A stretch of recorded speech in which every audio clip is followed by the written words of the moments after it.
আসসালামু আলাইকুম রহমতুল্লাহি ওয়া বারাকাতুহু। শান্তি বর্ষিত সকলের উপর।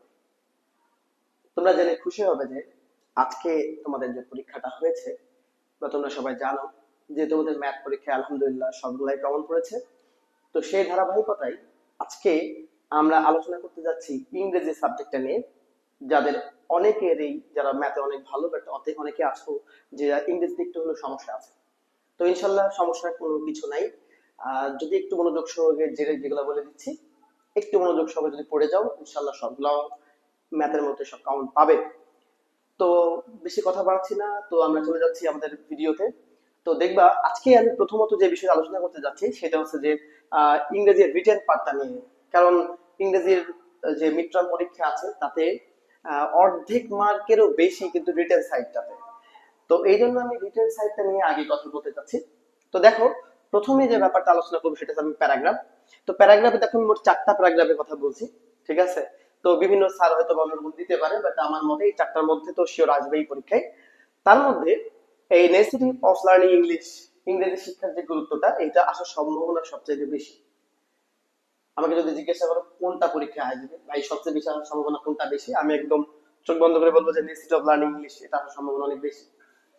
তাছাড়াও আর এই যে তোমার ইম্পর্টেন্স অফ টেকনিক্যাল এডুকেশন, এটা স্যাররা অনেকবার দেওয়া সত্ত্বেও দেখা যাচ্ছে অনেকবার দিয়েছে, বাদ দিয়ে দিয়েছে, যাই হোক না কেন তারপরও আমার মতে ইম্পর্টেন্স অফ টেকনিক্যাল এডুকেশন এটা বারবারই পরীক্ষায় গত মিডগুলার কোশ্চেনের মধ্যে একটা। তো এই দুইটা কোশ্চেন আসার সম্ভাবনা সবচেয়ে বেশি। নেসেসিটি অফ লার্নিং ইংলিশ তার মধ্যে সবচেয়ে বেশি ইম্পর্টেন্ট। আর যে দুটো আছে সেটা হচ্ছে importance international mother language day, ঠিক আছে? আরেকটা আছে যে সোশ্যাল কি নেটওয়ার্ক সার্ভিসেস। তো এই যে এর মধ্যে এই দুটার মধ্যে 3 নাম্বারটা তুমি পড়ে পড়ে রাখতে পারো, আর 3 নাম্বারটা যদি আসে যাতে তুমি লিখতে পারো সেরকম অবস্থা কিন্তু তুমি করে নিয়ে যাবো অবশ্যই। তো এই 4টা প্যারাগ্রাফ দিচ্ছি, তার মধ্যে আহ এইটাকে একটু বেশি গুরুত্ব দিতে বলছি আমি, নেসেসিটি অফ লার্নিং ইংলিশ। আশা করি তুমি ক্লিয়ার। 2 নম্বর যে ব্যাপারটা আছে সেটা হচ্ছে ডায়লগ রাইটিং। ডায়লগ রাইটিং এ দেখবা আমাদের 4টা ডায়লগ আমি সিলেক্ট করছি এর মধ্যে। তার মধ্যে progress of the test examination, এটা ভেরি ভেরি মাচ ইম্পর্টেন্ট, এটা আসতে পারে বলে আমার মনে হয়, ঠিক আছে? এছাড়াও আছে আফটার কমপ্লিটিং ডিপ্লোমা কোর্স, তুমি ডিপ্লোমা কোর্স করার পরে কি পদক্ষেপ নিতে চাও সে সম্পর্কিত দুই বন্ধুর মধ্যে কথোপকথন হবে। About diploma course, diploma course সম্পর্কে তোমার সাথে তোমার বাবার একটা কনভারসেশন একটা ব্যাপার আছে। তোর বাবা তোমাকে জিজ্ঞাসা করবে তুমি এটা করতে চাও, তুমি বলবা হ্যাঁ করতে চাই, কি বিষয়ে করতে চাও, আমি এটা এই সাবজেক্ট নিয়ে পড়তে চাই, কেন পড়তে চাও, এটা হতে চাই, ইত্যাদি ইত্যাদি।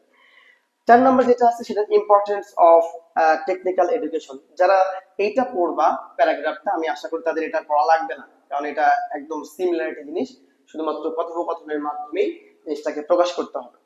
একটা কথা একটু মনে রাখবা যে এই যে তুমি প্যারাগ্রাফ লিখছো, এই প্যারাগ্রাফের স্ট্যান্ডার্ড সাইজ কতটুকু, পরীক্ষায় যে মার্ক থাকে না কেন কতটুকু লিখলে স্যার ফুললি মার্ক দেবে? আমি বলছি 1 পৃষ্ঠা এবং 1 পৃষ্ঠার অর্ধেক, অর্থাৎ 1.5 পৃষ্ঠা লিখলে স্যার খুশি হবে, তার আগে খুশি হবে না, কিংবা তার আগে ফুল মার্ক কিন্তু দিবে না। এটা একটু মাথায় রাখবা। এটা কত পৃষ্ঠা হলে বেটার? এটা 2 পৃষ্ঠা। কয় পৃষ্ঠা বললাম? 2 পৃষ্ঠা। 2 পৃষ্ঠা লিখতে হবে। তোমার কথোপকথন হবে হ্যালো হাই দিয়ে, হ্যাঁ, বিস্তারিত তুমি লিখবা।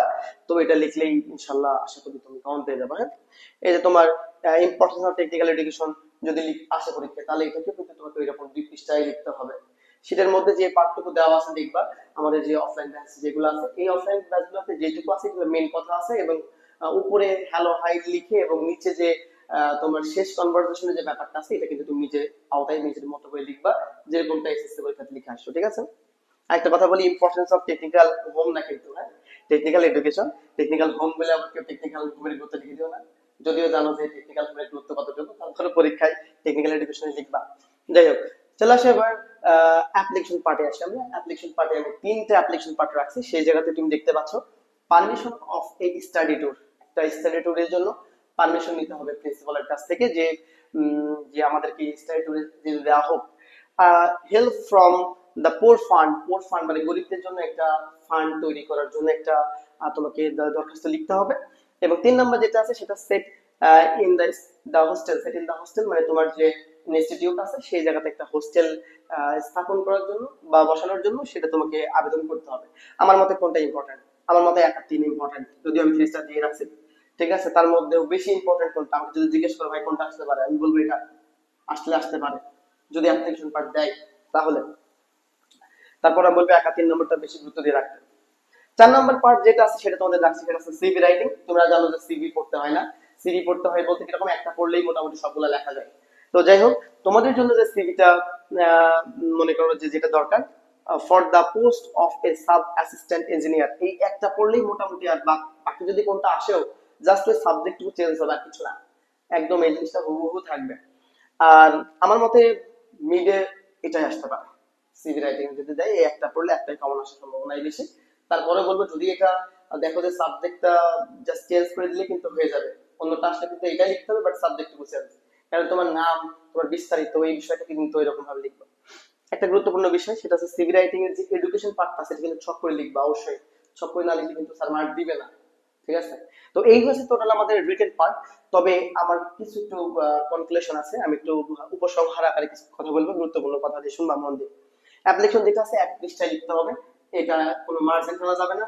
সিভিও কিন্তু 2 পৃষ্ঠা লিখতে হবে, তবে এই পৃষ্ঠা আর এই পৃষ্ঠা যেন স্যার পৃষ্ঠা না উল্টাতে হয়, এটা খেয়াল করবা। এবং এটাতে কোনো মার্জিন অ্যালাউ না।